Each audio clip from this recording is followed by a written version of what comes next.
Hi everyone, I'm Terry Hope, the Keto Mama from KetoMamas.com, and I'm so glad all of you came out to hear this live presentation about introducing the ketogenic diet.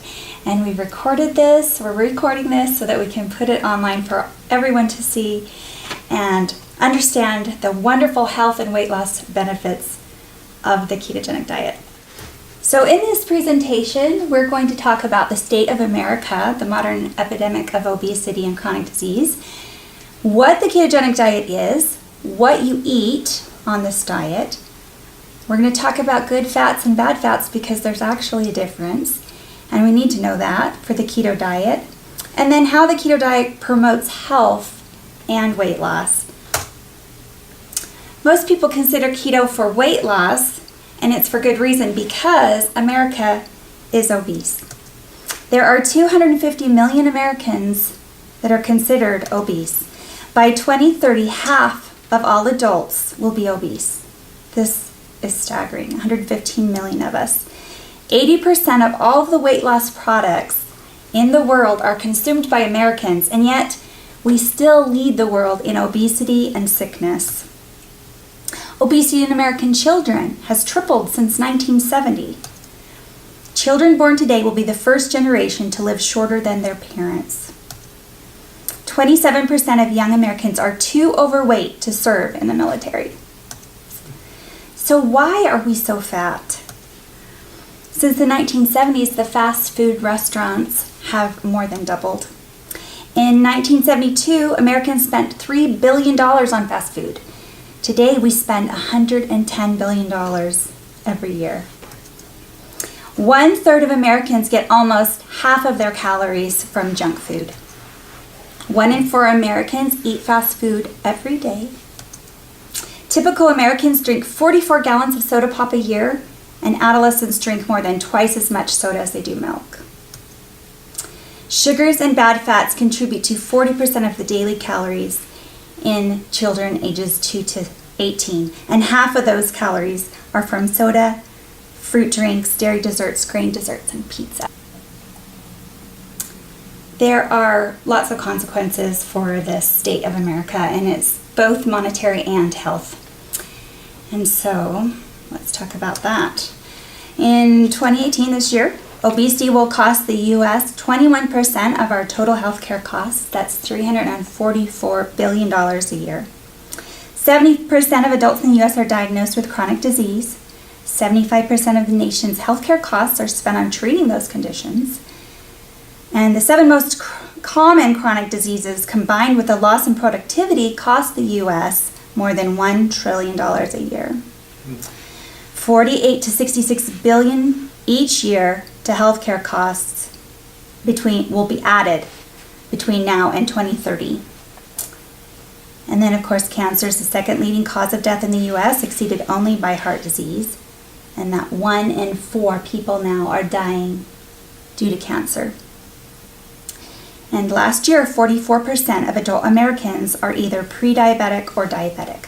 So even knowing all of this, most people feel helpless to change their diets or their lifestyle, or they're trying things that just don't work because they've been misinformed to the real cause of weight gain and disease. And I have learned for myself that exercise, although it has many health benefits, you should not exercise to lose weight. The most important factors to weight loss is what you eat and when you eat. And we'll talk more about that in a minute. But as a side note, aerobic exercise is good for the brain and the heart, and weight resistance is good for boosting your metabolism, but you can lose a lot of weight without incorporating any unnatural form of exercise. Now, once you become fat adapted, and we'll talk about what that means, on the ketogenic diet, then you'll feel so good and you'll have so much more energy that you'll want to go outside and walk and get some sunshine.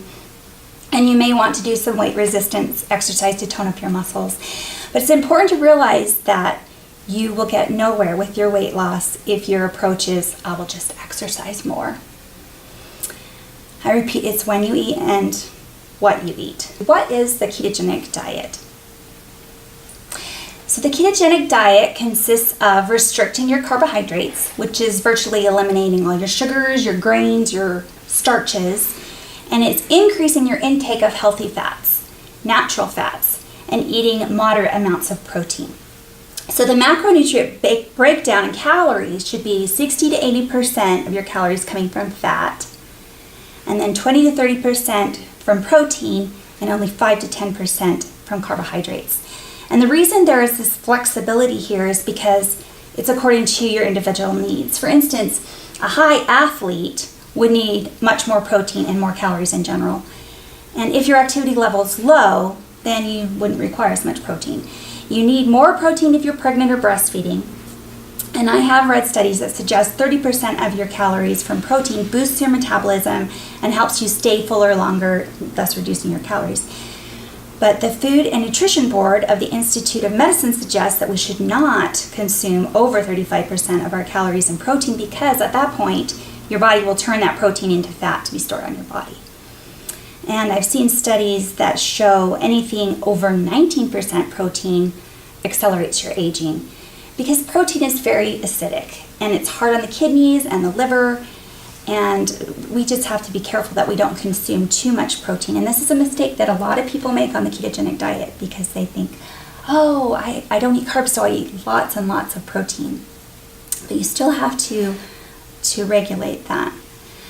So that would be considered a not healthy implementation, turning to lots of meat and dairy.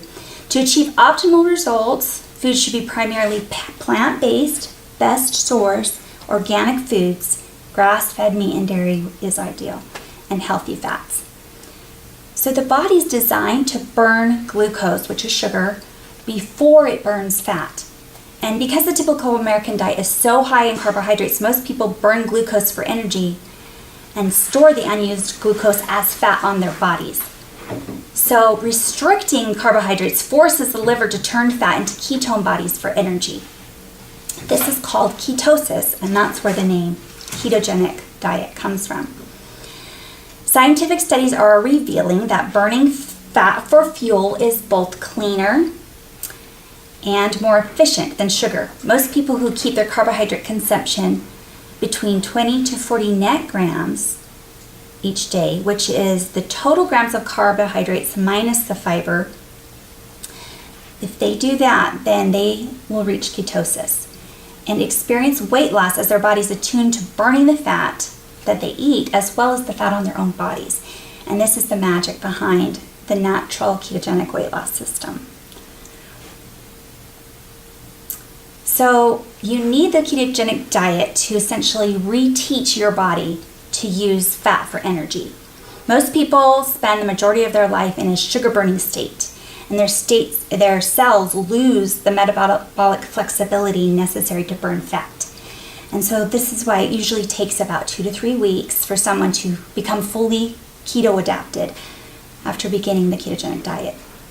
So even though the body will begin to produce ketones within a few days, it takes longer for the cells to begin converting them into energy. So while the macronutrient needs can change on an individual basis, according to activity levels, the general breakdown should be this. So you've got both portion size and caloric size. And we made these because it can be a little bit confusing with calories. So fats have a lot of calories. So 80% of your calories coming from fat isn't too hard to achieve if you're adding fat to everything that you eat. And then only 15% protein, that includes a lot of your dairy is protein. And then only 5% calorically. We added fruit or fermented foods because they're so good for your digestion, and there's so many wonderful benefits to eating fermented foods, so I highly suggest eating those. But vegetables, even though you should be eating portion-wise a lot of vegetables, calorically, vegetables don't have a lot of calories. So that's why we made the difference between these. So this is kind of like your plate. Big thing of vegetables, smaller thing of protein, and then, you're having a small portion of fat, but it's actually a lot of calories. So that's how it works. In the very top, we have very little fruit because it's only, maybe a quarter cup of berries a day would be the top when you're trying to get into this state of ketosis. And but you can have as many lemons and limes as you want. So we drink a lot of lemonade at our house, and we love it, fresh lemonade. And then for sweeteners, it's no more sugar. It's stevia, erythritol, monk fruit, etc. And then the very top, I added this lovely little supplements because it's very important on the ketogenic diet to have your supplements because you're losing your minerals. What do you eat? Here's another food guide. Hopefully you can see. So now we've listed here all the different kinds of foods that belong in each category. So there's definitely more than one way to follow the ketogenic diet. Technically, you could eat fried chicken wrapped in bacon, but that is not going to give you the health benefits. So that is not how I suggest going about it. So the way I see it is following a ketogenic diet is super beneficial, primarily for its anti-inflammatory and mitochondria stimulating benefits, which we'll talk more about in a minute. But to ensure maximum benefits, I like to recommend a ketogenic diet that's high in healthy fats, clean sourced proteins, and tons of antioxidant-rich vegetables and herbs. And this combination of flooding the body with nutrients along with the ketogenic diet is so therapeutic. So for me, the primary reason to be on the ketogenic diet is for health and performance. And while some advocate a high consumption of bacon or other processed animal products, I like to focus on maximum nutrition while minimizing toxins. So as far as your meal structure goes, you can either intermittent fast, which we will be talking about in another session, all about the different ways of fasting and getting into ketosis. So you can either fast for breakfast, or you can have a breakfast, but we'll talk about that in a second. But it's much easier to fast once you become keto adapted. You don't have the cravings, and we'll talk about that too. But you don't have to count your calories if you're fasting, because when you cut out times that you're eating, you're naturally cutting your calories. You don't have to count, which I hate. So yeah, if you fast really well, fast through breakfast, and if you don't fast well, then you could consume 3 to 4 meals a day, but anything more than 4 may still raise your blood sugar levels, even though they may be ketogenic meals. Some of the typical meals that I recommend is eggs for breakfast. They're wonderful ketogenic food. You can cook them in coconut oil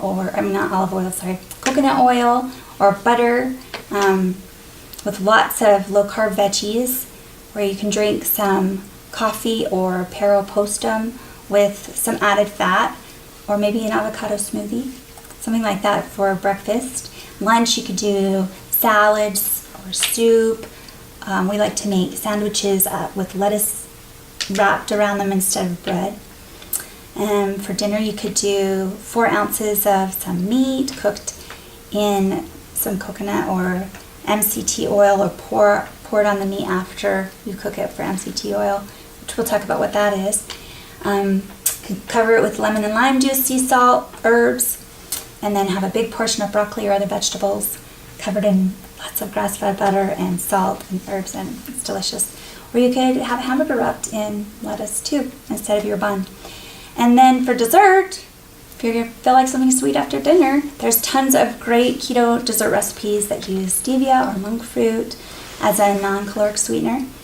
I make keto cookies and keto ice cream and keto cookie dough balls and keto cheesecake. And so they have lots of healthy fats that keep you full and your blood sugar balanced, and you can sleep soundly through the night with some good fat in your stomach. Aren't all fats bad for you? Well, we believed that in the 80s, didn't we? We took out all the fat out of our diet so we could lose weight, and it had a horrible effect on the health of our country. So it's really important to differentiate the difference between good fats and bad fats, and especially since we're recommending that 80% of your calories come from fats. So this diagram lists them: the good fats: coconut oil, avocado oil, fish oil, olive oil, butter, ghee, eggs, palm oil, and then I have MCT/SCT MCT oil, and this stands for medium chain triglycerides or short chain triglycerides. MCT oil comes from coconuts, and SCT comes from beef. And then tallow is a beef fat as well. So those are all healthy for us, God-made fats. And then on the other side we have Crisco, which I hope by now most people know that's really not good for you. And then corn oil, canola oil, margarine, which is also a hydrogenated oil, safflower oil, grapeseed oil, soybean, cottonseed oil, and peanut oil. So we've actually been told since the 1950s that saturated fat is bad for us, but that is not true. It started with Ansel Keys. He did a study back in the 50s that he cherry-picked basically to prove his claim, which was that the saturated fats are causing heart disease. And this became the study that our nation looked to for decades. But that study was horribly skewed. It's actually really easy to tell the difference between healthy fats and not healthy fats, because healthy fats are God-made and unhealthy fats are processed by humans. And when they're processed, they go through this harsh chemical and high heat refining process to extract the oils, not to mention that they're either partially or fully hydrogenated, which is very bad for us. We can't even break that down in our bodies. So essentially the oils are rendered unusable by the body, and they actually damage our cells every time we eat them through oxidation that causes inflammation. So in fact, 30% of our total calories come from these bad oils because they're in everything packaged and processed and fried, and even in the healthy salad dressings. So it can be argued that consuming these oils is worse for you than smoking because they go to and damage every cell of our bodies every time we consume them.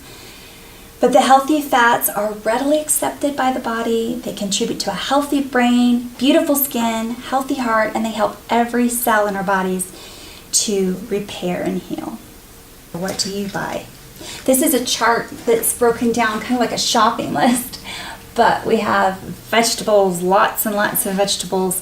Really, even carrots and peas are on here, but those would be in more moderation. But everything else on here is really totally fine. You just run into trouble with vegetables if they're under the ground vegetables. So mainly like white potatoes. That's probably the biggest vegetable, if people call that a vegetable. Oh, I ate my vegetables, I had my potato.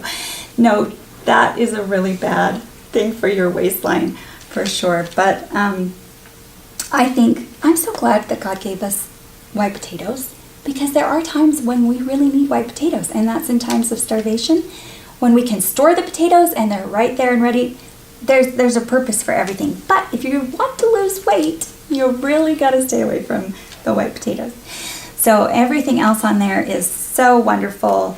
Broccoli and cauliflower, spinach, kale. I use these almost every day. Wonderful options of vegetables. The fats are the same ones that we talked about, except on here there's organic bone broth, which I have a recipe how to make your own bone broth. Bone broth is so healing. The gelatin in bone broth is amazing, healing qualities for our gut, and so many things. It's a whole nother lecture right there about bone broth benefits. And then your protein, we've got wild-caught seafood is best. The farm-raised seafood, they feed it with corn. They add a GMO corn to fatten them up, just like they do the cows. And they add lots of colors and things to make the meat look presentable, all these additives. So wild-caught is best for seafood. And grass-fed beef, I've never had, well, I actually have had buffalo, I think once, but you can have that. Eggs, of course, pasture-raised is best. And you've got your grass-fed dairy, we talked about that. Nuts, macadamias, walnuts, pecans, all sorts of nuts, really. And seeds, pumpkin seed, hemp, chia, flax. So there's a lot of variety there. And then we've got our fermented foods, and then our fruit list is very small, but as you become more adapted to the ketogenic diet, you can have carb up days, where maybe once a week or whatever works for your body, you can add some of those good carbs. So that's nice. You don't ever have to, be totally off of every wonderful fruit that you love. 10 benefits of the ketogenic diet. I love this part. It's my favorite because the very first one is reducing inflammation in the body. And inflammation is the underlying cause of all diseases. So reducing that any way you can is wonderful. Chronic inflammation damages your body by causing memory loss, cognitive decline, increased risk of cardiovascular disease, abnormal growth of healthy cells, compromised digestive system, loss of muscle tone, weight gain, accelerated aging, joint pain, loss of mobility, just to name a few of things that inflammation causes. So we really don't want that. But when you're eating the ketogenic diet, inflammation is reduced because you start burning ketones for energy instead of glucose. And the amount of free radical damage produced in the process is reduced. So an analogy that I like is that I've heard, it's like burning wood versus burning natural gas. When you burn sugar, there's a lot of smoke and residue that comes from the sugar, just like burning wood. But when you burn natural gas, it's very clean, and that's how ketones are when you burn it. So just having less of the residue that comes with burning that energy is less inflammation. It's also reduced, inflammation is reduced by allowing your blood sugar and your insulin to stabilize because you're not having those carb spikes. And low inflammation also improves outcomes of cancer, autoimmunity, neurological disorders, and metabolic disorders. So the second one on here is improved fat burning. Ketosis by definition means burning fat for energy. So being overweight is considered a risk factor of several diseases. Additionally, having excess body weight, particularly in the gut, is associated with hormone imbalances and toxin accumulation in the body. The next one is mental clarity and sharpness. This neurological inflammation that happens in the brain, it's a very slow process, and it gradually causes harm, and it's been linked with depression, anxiety, and poor cognitive function.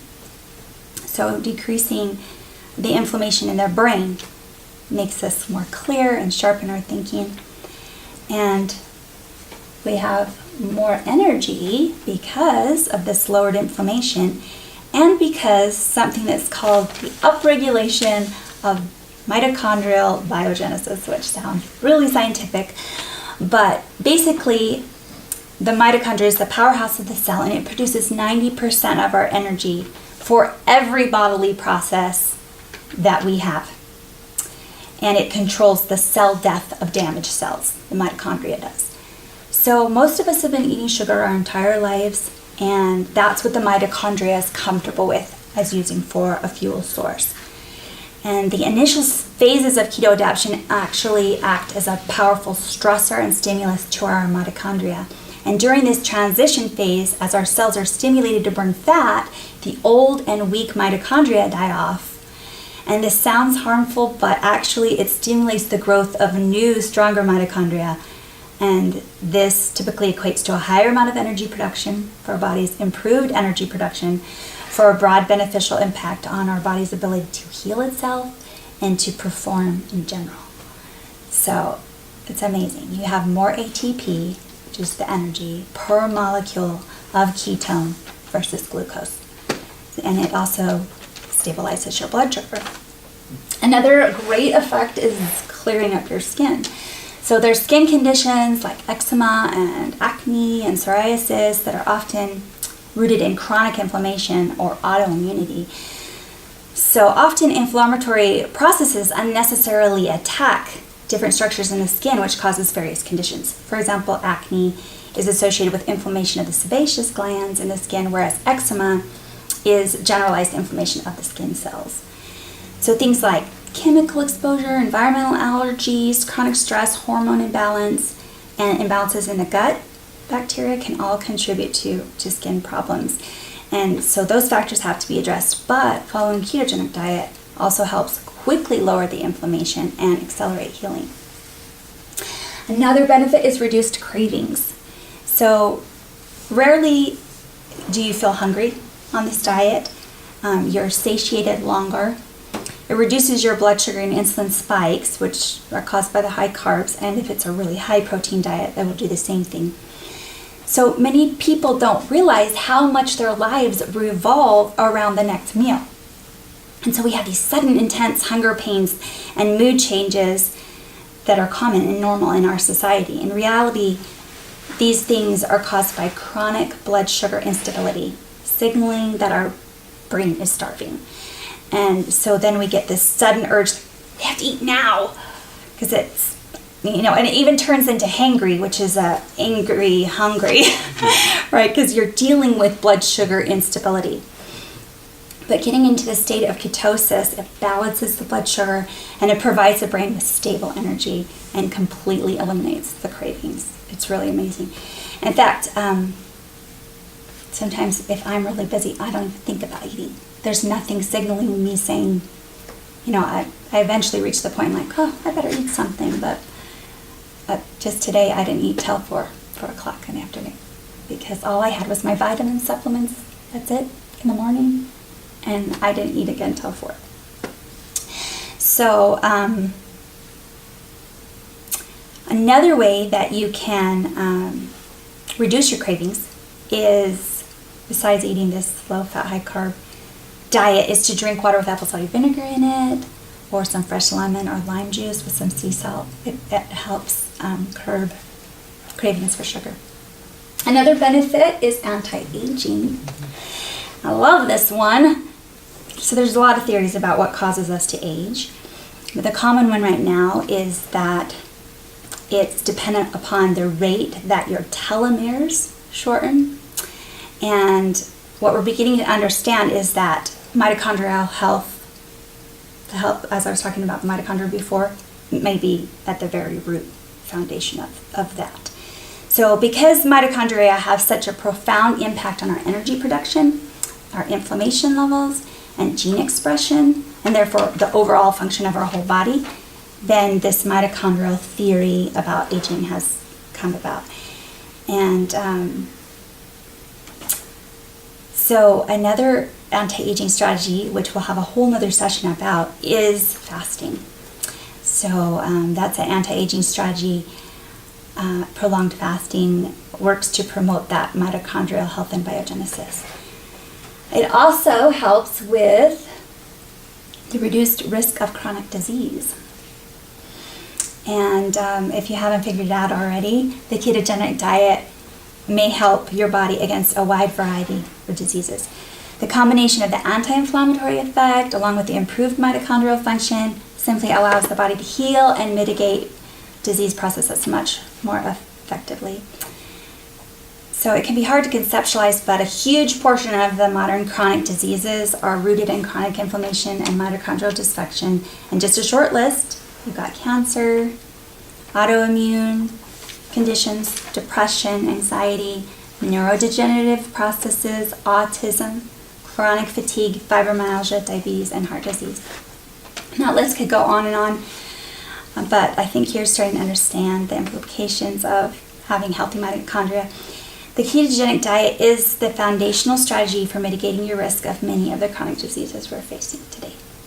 So on a personal note, some of the wonderful benefits that I experienced was not only weight loss, but I noticed, this is a really big one for me, a decreased amount of inflammation and pain in my back. And I have severe scoliosis. So I've endured the pain of that since I was 9 years old. Every day hurts. And so to have that pain and inflammation decreased is huge. And then another just crazy thing I never expected was that my seasonal allergies went away. I no longer reacted. I used to get, watery eyes and sneezing, itching, the whole thing. I would tell my husband, we can't have the windows open. We can't go on walks. It was horrible, and it completely went away. I have no problem with it at all. It's amazing. And then, of course, my skin's gotten better. My daughter experienced that as well. She came home from college after bad college food and had gained weight, broken out. Put her on this diet, and she's cleared up her skin. She's losing weight, looking good. And I have more energy. I noticed that. A much keener mind, and I have no sugar cravings. And I lost 10 pounds. So I've just stayed at that weight, but it seems to be working.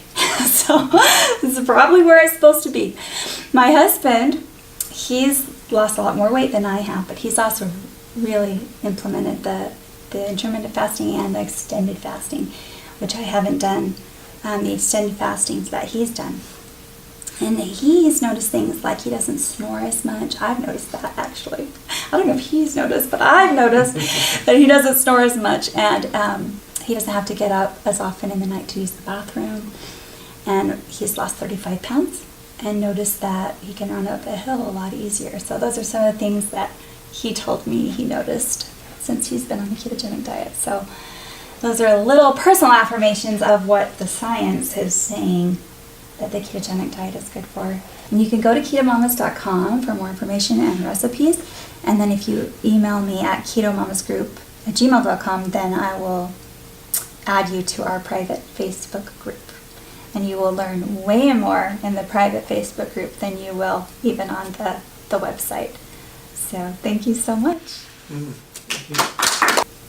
So I was asked why I established the Keto Mamas website and what it's for. And it's because I've been so excited about this diet and the wonderful results that I've experienced. And I want to share that with other people. I want to help other people with their health because America is so sick, because we are so fat. We need to change, and we're meant to have health and energy.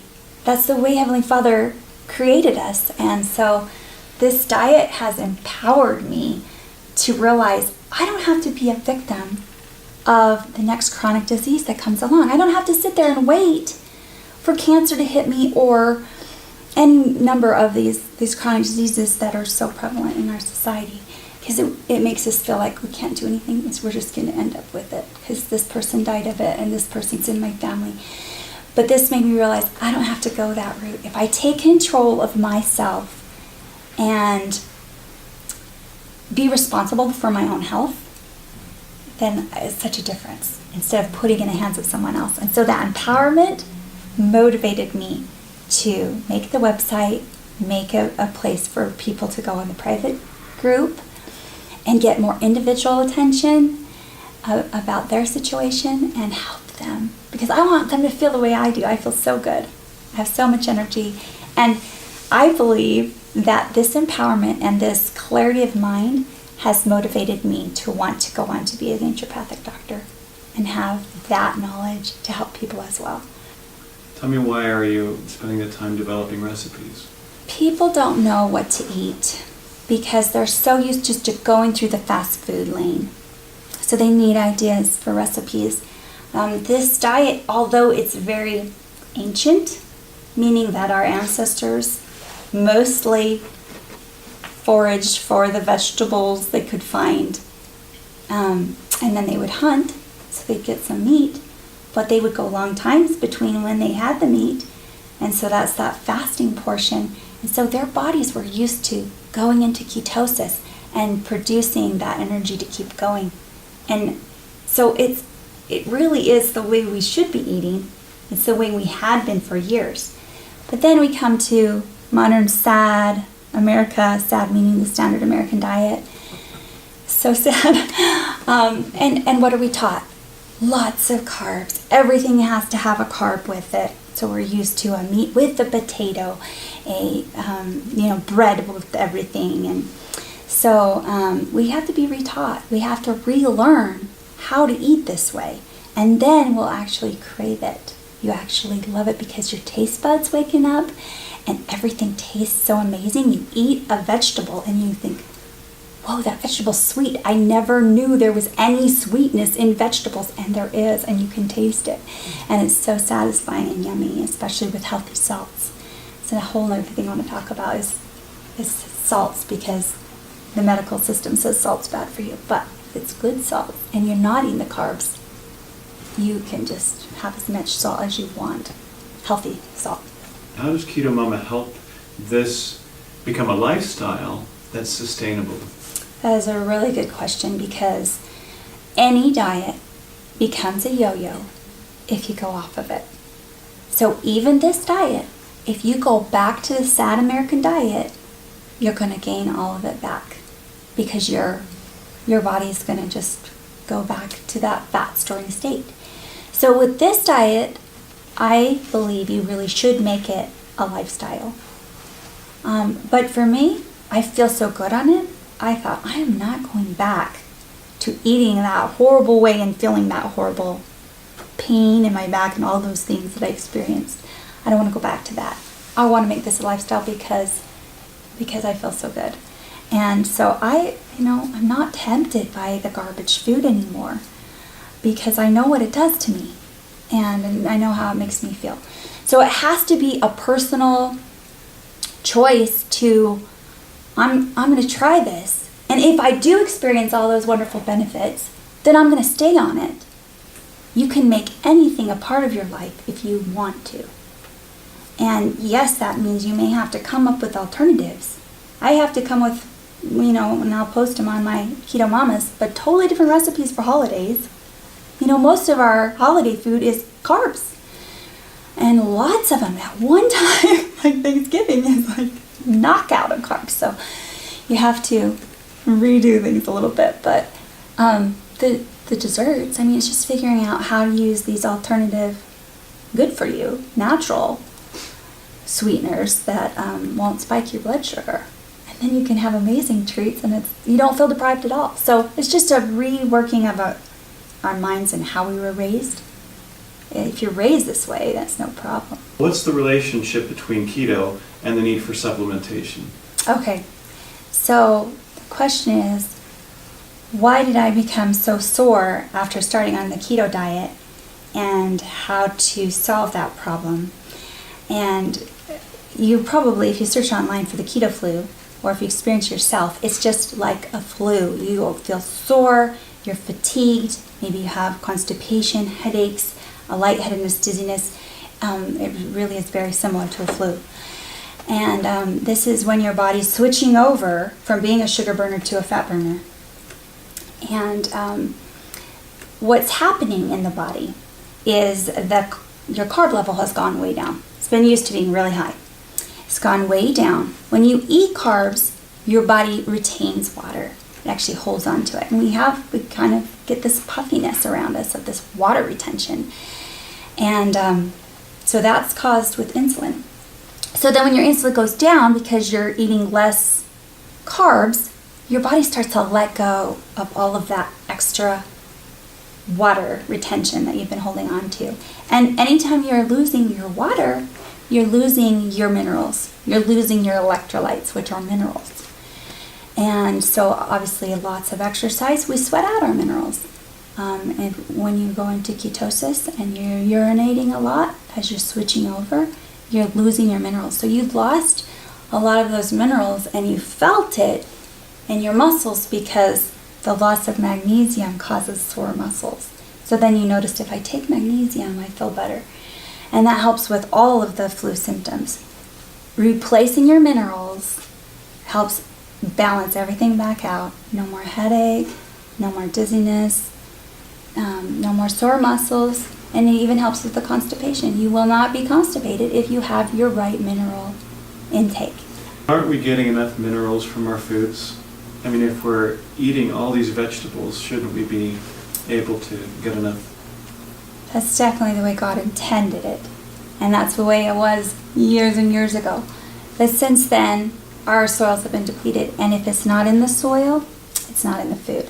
So no matter how many this good vegetable you eat and you think you're getting all these minerals, there could be nothing in it because it didn't absorb it out of the soils. Because our farming has stripped the soils.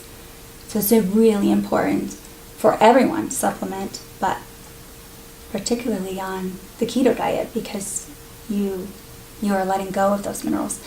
And then, of course, athletes, or if you're doing a high detox, which you are with the keto diet, when you're detoxing, you're letting go of your minerals too. So you need to replace.